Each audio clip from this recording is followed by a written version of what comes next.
Estamos iniciando uma análise aqui desse sistema de climatização. É uma máquina tri-split. Um desses compressores está fazendo barulho e não está partindo, né?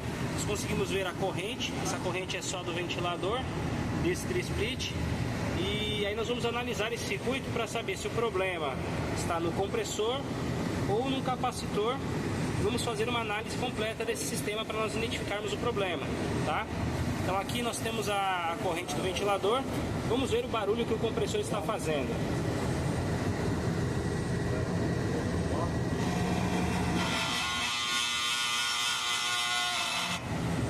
Viu? Faz esse barulho, não parte, a corrente sobe, depois o compressor sai.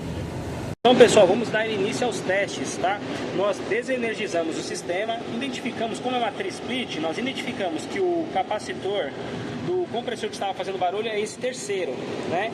Então já tiramos os terminais e vamos testar para saber se esse capacitor está com uma boa capacitância. Esse capacitor, ele é de 25 microfarad. Vamos testar aqui para ver se ele está com uma boa capacitância.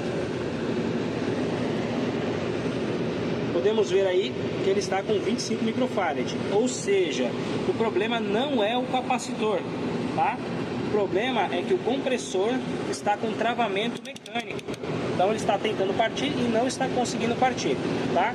Pessoal, nós também fizemos o teste de continuidade nesse cabo azul, que é o cabo que vai para o start do compressor, tá? E esse cabo está dando continuidade, ou seja, ele não está rompido, então ele estaria dando partida se o compressor não estivesse travado mecanicamente. Então a nossa conclusão é que esse compressor está travado mecanicamente, tá? E nós vamos fazer a substituição desse compressor.